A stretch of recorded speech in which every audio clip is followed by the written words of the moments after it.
រឿងខ្វែងគំនិតគ្នា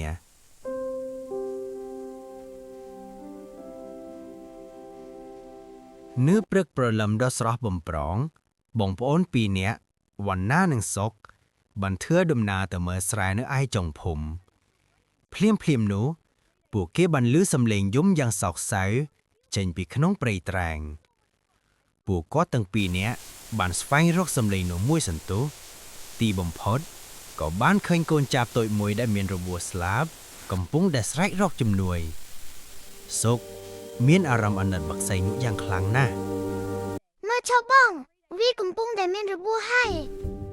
វណ្ណាក៏បានគិតថាត្រូវធ្វើដូចម្ដេច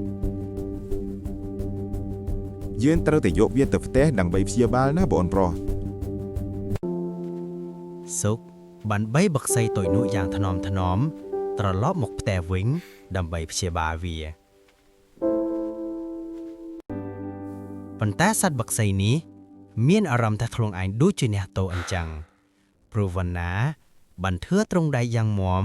ដើម្បីការពារពីសត្វផ្សេងនៅទីនេះឯងនឹងមានសុវត្ថិភាពពីសត្វឆ្មានិងសត្វផ្សេងណាសម្លាញ់វាកំពុងតែមានរបួសវាមិនអាចហើរបានទេសុកសុវត្ថិភាពរបស់វាគឺសំខាន់ជាងដូច្នេះហើយកុំឲ្យវាហើរអីសុកដឹងថាបក្សីនេះ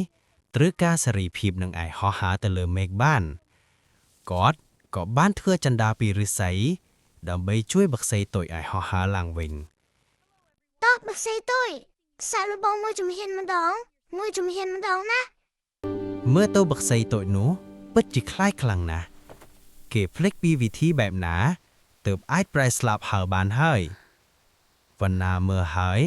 មានការមិនពេញចិត្តជាមួយនឹងសុកជាខ្លាំងឃើញទេកូនបក្សីនេះនឹងធ្វើឲ្យខ្លួនឯងរបួសកាន់តែខ្លាំងដាក់វាចូលត្រង់វិញភ្លាមប៉ុន្តែដោយមានការលើកទឹកចិត្តពីសុក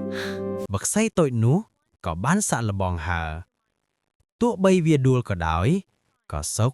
តែងតែនៅទីនោះចាំលើកទឹកចិត្តជានិច្ចទេបងនាងត្រូវតែហាត់ព្រោះការហោះហើរគឺជាជីវិតរបស់នាងវណ្ណាខឹងនឹងសុកណាស់ប៉ុន្តែគាត់មិនដឹងធ្វើយ៉ាងម៉េចច្រើនថ្ងៃកន្លងទៅកូនបក្សីតូចនោះបានហាត់ជារៀងរាល់ថ្ងៃដោយការតស៊ូនឹងព្យាយាមនៅទីបំផុត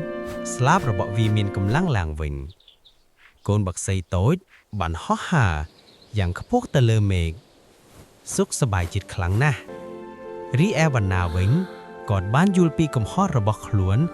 រួចក៏បានសុំទោសទៅកាន់សុកបងពិតជាសុំទោសឯងណាសុកឯងនិយាយត្រូវសេរីភាពគឺសំខាន់ជាងអ្វីទាំងអស់